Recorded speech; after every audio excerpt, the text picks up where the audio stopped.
Doctor Sarvepalli Radhakrishnan जी की तस्वीर पर पुष्प पंखुड़ियों से उन्हें श्रद्धांजलि। सूर्या स्वाहा अग्निर्वर्चो ज्योतिर्वर्चः स्वाहा सूर्यो वर्चो ज्योतिर्वर्चः स्वाहा ज्योतिः सूर्यः सूर्यो ज्योतिः स्वाहा चन्द्रमा मनसो यातश्चक्षुः सूर्यो अयायत श्रोत्राद्वायुश्च प्राणश्च मुखादग्निरजायत हरिः ॐ।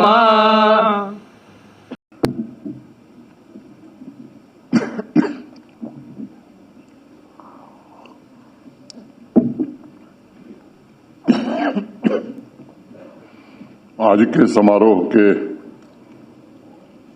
विशेष अतिथि देश के जाने माने शिक्षाविद आदरणीय प्रोफेसर JS राजपूत साहब, हमारे सलाहकार श्रीमान राजीव राय भटनागर जी,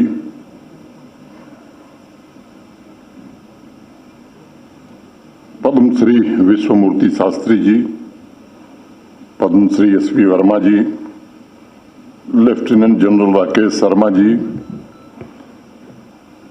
स्कूल और हायर एजुकेशन के प्रिंसिपल सेक्रेटरी श्री आलोक कुमार जी, जम्मू के डिविजनल कमिश्नर श्री रमेश कुमार जी, शिक्षा विभाग के सभी वरिष्ठ अधिकारी, निदेशक और समग्र शिक्षा के डायरेक्टर, बेस्ट टीचर्स अवार्ड से सम्मानित किए गए सभी सम्मानित शिक्षक, सभी सम्मानित प्रिंसिपल्स, टीचर्स,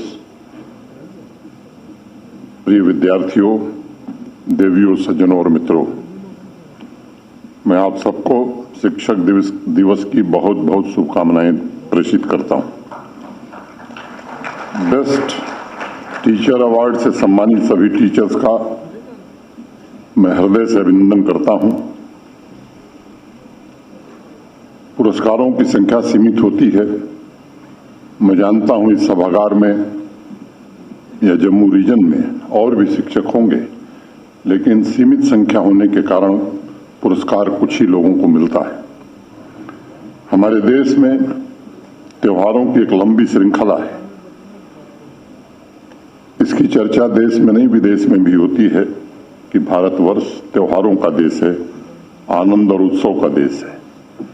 लेकिन पूर्व राष्ट्रपति और महान शिक्षाविद डॉक्टर सर्वपल्ली राधाकृष्णन जी की जन्म जयंती एकमात्र ऐसा त्योहार है जिसमें हम जीवंत रूप से ऐसे व्यक्तित्वों को सम्मानित करते हैं जो दूसरे व्यक्ति की सुप्त आत्मा को जगाने का काम करता है, जिसका जीवन व्यवसाय नहीं बल्कि व्यक्तित्व निर्माण करना होता है, जो किसी चीज में श्रद्धा विश्वास के बिल्कुल खिलाफ है बल्कि वो हर चीज में संदेह पैदा करता है, वही शिक्षक है। नई जिज्ञासा जागृत करता है युवाओं में, वही शिक्षक है। इसके अलावा शिक्षक एक ऐसी व्यवस्था निर्मित करता है जो समय और समाज की जरूरतों के अनुकूल हो। विद्यार्थी के रूप में तैयार की गई शक्तियां भविष्य में तीव्र सामाजिक और आर्थिक प्रगति को सुगम बनाने का मार्ग प्रशस्त कर सकें। डॉक्टर राधाकृष्णन जी कहते थे कि हमें ऐसे टीचर चाहिए जो अपने ज्ञान और पांडित्य के लिए प्रसिद्ध हों, जो अध्यापन के साथ साथ अपने ज्ञान में वृद्धि करते रहने के लिए भी सदैव उत्सुक हों। वो मानते थे कि शिक्षण टीचिंग कोई व्यापार नहीं है बल्कि एक मिशन है और सभी टीचर्स को चाहिए कि साइंस और टेक्नोलॉजी के साथ साथ बैलेंस बनाते हुए सांस्कृतिक विरासत को भी कैसे सुरक्षित रखा जाए, इसका विचार सदैव अपने मन में रखना चाहिए। राष्ट्रीय शिक्षा नीति का जिक्र हुआ। राष्ट्रीय शिक्षा नीति के माध्यम से प्रोफेसर कस्तूरी रंगन, प्रोफेसर राजपूत, ऐसे अनेक शिक्षाविदों ने भारत के सम्माननीय प्रधानमंत्री आदरणीय नरेंद्र मोदी जी के रूप में देश की युवा पीढ़ी को एक ऐसा उपहार दिया है जिसका लंबे समय से देश इंतजार कर रहा था। तीव्र गति से हो रहे परिवर्तनों के अनुसार क्लासरूम में बच्चे सतत सीखते रहने की कला भी सीखें, ये नई शिक्षा नीति हमें दे रही है। इसके लिए आवश्यक है कि वह विविध विषयों के बीच अंतर संबंधों को भी देखें, समझें तथा नए तार्किक एवं रचनात्मक सोच को विकसित करें और टीचर्स ऐसा वातावरण बनाएं जिससे स्टूडेंट्स के मन में विश्वास की जगह जिज्ञासा पैदा हो, संदेह का जन्म हो। आज यहाँ उपस्थित सभी टीचर्स और स्टूडेंट्स को मैं एक सच्ची घटना के बारे में जिक्र करना चाहूँगा। सन 1900 में अमेरिका में पूरे विश्व की एक नई क्रांति को जन्म देने वाला एक एक्सपेरिमेंट हुआ। एयरक्राफ्ट इन्वेंट करने का रिसर्च शुरू हुआ। एक टीम को सैमुअल लैंगली लीड कर रहे थे। वह मैथमेटिक्स के प्रोफेसर थे। उनके पास गवर्नमेंट की फंडिंग थी। वैज्ञानिकों की एक बड़ी भारी टीम थी और उन्हें कहा गया कि आपके रिसर्च में कभी भी पैसे की कमी सरकार नहीं होने देगी। उनकी पूरी टीम एक बड़े आलीशान ऑफिस में काम कर रही थी और एकमात्र लक्ष्य उनका था ऐसी टेक्नोलॉजी विकसित करना, ऐसी फ्लाइंग मशीन बनाना जो भविष्य में पूरे विश्व को बदलने की क्षमता रखती है। उनके आलीशान ऑफिस में कोई 200-250 किलोमीटर उनके आलीशान ऑफिस से कोई 200-250 किलोमीटर दूर दो भाई थे, अमेरिका के ही निवासी थे, विल्बर और ओलिवर। आगे वो राइट लिखते थे, विल्बर राइट और ओलिवर राइट। इसी लक्ष्य के साथ वो भी काम कर रहे थे। अंतर इतना था कि सैमुअल के पास सरकार का अथाह पैसा था, ऑफिस था, वैज्ञानिकों की एक बड़ी टीम थी। वहीं ये जो दोनों भाई थे, विल्बर और ओलिवर राइट, के पास पैसे नहीं थे। उनके पास सरकार की कोई फंडिंग नहीं थी। उनकी टीम में एक भी मेंबर ऐसा नहीं था जिसके पास स्कूल की कोई डिग्री हो। उनके पास आलीशान ऑफिस भी नहीं था, बल्कि पूरी टीम साइकिल के एक वर्कशॉप में काम कर रही थी। सैमुअल और राइट ब्रदर्स ने 3 साल पूरे जुनून के साथ फ्लाइंग मशीन पर काम किया और 17 दिसंबर 1903 को राइट ब्रदर्स और उनके साथ काम करने वाले साइकिल मैकेनिक्स ने दुनिया में नया इतिहास बना दिया। लोग कह सकते हैं शायद ये भाग्य का खेल था। नहीं, बिल्कुल नहीं, ये भाग्य का खेल नहीं था। विपरीत परिस्थिति होने के बावजूद राइट ब्रदर्स ने मौलिकता, ओरिजिनलिटी, क्रिएटिविटी, इमेजिनेशन और टीम लीडरशिप का परिचय दिया। राइट ब्रदर्स ने अपनी टीम में बेहतर कोलैबोरेशन, कोऑर्डिनेशन, क्यूरियोसिटी और इंस्पिरेशन को जन्म दिया। और सबसे बड़ी बात कि उन्होंने अपनी टीम में वाई यानी जिज्ञासा की आग जलाए रखी, जिससे ऐसी टेक्नोलॉजी विकसित करने में वो सफल हो सके जिसने पूरी दुनिया को बदल दी। यही जिज्ञासा, यही वाई एक दिन 1976 में कैलिफोर्निया के स्टीव वॉजनिक के मन में भी पैदा हुई। सवाल यह था कि क्या एक इंसान किसी बड़ी कंपनी की तरफ पावरफुल बन सकता है?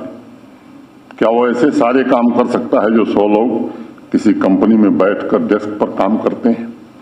उनकी जिज्ञासा ने विश्व का पहला एप्पल 1 कंप्यूटर विकसित करने में दुनिया की मदद की और अपने मित्र स्टीव जॉब्स के साथ मिलकर उन्होंने इंसान को एक ऐसी मशीन दी जिससे वह डेस्क पर बैठकर किसी भी बड़ी कंपनी की तरह ऑपरेट कर सकता है। इसलिए मैं मानता हूं मानव समाज में नई क्रांति पैदा करने वाले जितने भी एक्सपेरिमेंट हुए हैं, सबकी शुरुआत जिज्ञासा से हुई है, क्यूरियोसिटी से हुई है। और यही बात प्रोफेसर जगमोहन राजपूत कह रहे थे। इसलिए आज मैं सभी विद्यार्थियों से कहना चाहता हूं, आप लोग अपने टीचर्स की बातों को सोचना, समझना और अगर उनसे एक सवाल कि जिज्ञासा समाप्त होती है तो दूसरा सवाल जरूर तैयार रखना, ये प्रक्रिया आप जारी रखिए। समाज नई खोज तभी कर सकता है जब हमारे भविष्य निर्माता हमारे स्टूडेंट्स में क्यूरियोसिटी पैदा कर सकें। हर बात को स्वीकार करने के बजाय नए सवाल कैसे खड़े किए जा सकें, ऐसा वातावरण बना सकें। टीम वर्क हो, कोलैबोरेशन हो, क्रिएटिविटी हो। आप देखिएगा कि जैसे जैसे ये खोज बढ़ती जाएगी वैसे वैसे आपके चीजों को परखने की, नए इन्वेंशन की इंटेंसिटी की भी गहरी होती जाएगी। आप वो सब कुछ जानने में समर्थ हो जाएंगे जो आपको क्लासरूम या सिलेबस कभी नहीं सिखा पाता है। इसका मतलब बिल्कुल ये नहीं है कि सिलेबस और क्लासरूम का कोई औचित्य नहीं है।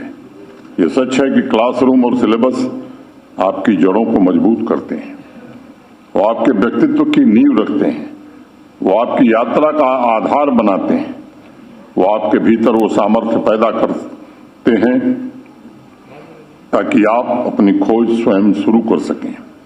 लेकिन लाइफ लॉन्ग लर्निंग के लिए जरूरी है कि क्लासरूम के बाहर जानने की प्यास, इंटेंस क्यूरियोसिटी आपके मन में पैदा हो।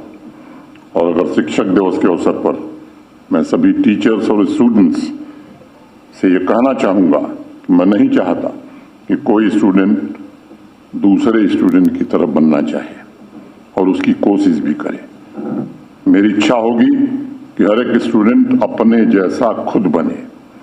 हर एक स्टूडेंट अपने आप में यूनिक है। कुछ लोग शायद कह सकते हैं कि हमारे कैंपस का ट्रेडिशन है कि टॉपर स्टूडेंट के पीछे चला जाए, उसका अनुसरण किया जाए। मैं समझता हूं अब समय आ गया है कि हम इस ट्रेडिशन को समाप्त कर दें धीरे धीरे। हमें हर बच्चे को याद दिलाना होगा कि आप अपने जैसा बनिए। आप सबने प्रसिद्ध मूर्तिकार माइकल एंजेलो का नाम सुना होगा। हमेशा वो कहते थे हर एक पत्थर, हर एक मार्बल के भीतर एक मूर्ति है। मूर्तिकार का काम सिर्फ इतना है कि वो उस पत्थर से एक्सेस मटेरियल हटा दे ताकि पत्थर के भीतर की कला अपने वास्तविक स्वरूप को प्राप्त कर सके। अगर हमें भविष्य सुरक्षित रखना है, विद्यार्थियों की प्रतिभा को नई संभावनाओं से युक्त करना है, तो उसके यूनिकनेस को खिलने का अवसर मिले, ऐसी व्यवस्था में आपसे विनम्रता पूर्वक आग्रह करना चाहता हूं सभी शिक्षकों से। ऐसी व्यवस्था हमें बनानी चाहिए। एक्सेस मटेरियल हटाना यही गुरुजनों का, शिक्षकों का काम है। तभी तो स्टूडेंट्स के भीतर राइट ब्रदर्स की तरह creativity, adaptability, curiosity, critical thinking, communication और कोलैबोरेशन और लीडरशिप की क्वालिटी हम विकसित कर सकेंगे। और यही वो फैक्टर्स हैं जो भविष्य की इकोनॉमी, टेक्नोलॉजी, सोशल प्रॉब्लम्स, हर तरह की चुनौतियों का सामना करने की ताकत हमारी नौजवान पीढ़ी में पैदा कर सकेंगे और स्टूडेंट्स में नई सोच विकसित करने में भी मदद करेंगे। मैं एक सच्ची घटना का जिक्र आपके बीच करना चाहता हूं। सैकड़ों साल पहले इंग्लैंड के एक बड़े प्रसिद्ध जूते की कंपनी थी, शू कंपनी। हायर सेकेंडरी के 2 फ्रेश ग्रेजुएट्स, उनको अफ्रीका भेजा गया, जाओ वहां मार्केट की संभावना तलाशो और रिपोर्ट प्रस्तुत करो। दोनों अलग अलग क्षेत्रों में भ्रमण करने गए। कुछ दिन बाद उस कंपनी को एक ही दिन में उन दोनों ग्रेजुएट्स ने अलग अलग रिपोर्ट भेजी। एक ने लिखा था situation hopeless, no one wears shoes here, और दूसरे ने लिखा glorious business opportunity, they have no shoes here. हर एक स्टूडेंट की जब अपनी क्षमता विकसित होती है तो उसके भीतर पॉसिबिलिटीज, संभावनाएं विकसित होती हैं, होपलेसनेस नहीं। और उस पॉसिबिलिटी के इर्द गिर्द ही हमारी पूरी शिक्षा पद्धति, पूरा एजुकेशन सिस्टम घूम रहा है। मैं आप लोगों से बहुत संक्षेप में कोविड पैंडेमिक से संबंधित कुछ बातों की चर्चा करूंगा। 5 जनवरी 2020 को वर्ल्ड हेल्थ ऑर्गेनाइजेशन ने आधिकारिक रूप से इस पैंडेमिक की पुष्टि की थी। हम सब साक्षी हैं कि उसके बाद दुनिया कैसे बदल गई। हम सब ने मिलकर के उससे होने वाली चुनौतियों का सामना भी किया। आदरणीय प्रधानमंत्री जी के नेतृत्व में भारतवर्ष ने पूरे दुनिया के सामने अपने पुरुषार्थ का परिचय भी दिया। हमने आत्मनिर्भरता की दिशा में कदम बढ़ाया, अपने देश में वैक्सीन भी विकसित की, 100 से ज्यादा देशों को वैक्सीन भी पहुंचाई। Doctors, nurses, essential workers, engineers, scientist, teachers सभी ने सामूहिक प्रतिबद्धता के साथ देश को आपदा से उबारने में मदद की। पूरे समाज के प्रति मैं आभार व्यक्त करता हूं, लेकिन एक वर्कफोर्स ऐसा भी था जिसकी तरफ ध्यान नहीं गया। जब हवाई जहाज, रेलगाड़ी, बस सर्विस सब ठप पड़े थे, दुनिया रुक गई थी, तब एक देश को दूसरे देश से जोड़ने, एक परिवार को दूसरे परिवार से कनेक्ट रखने में, स्टूडेंट्स को ऑनलाइन क्लास के लिए पर्याप्त बैंडविड्थ मुहैया कराने में इंटरनेट वर्कर्स ने बड़ी महत्वपूर्ण भूमिका निभाई।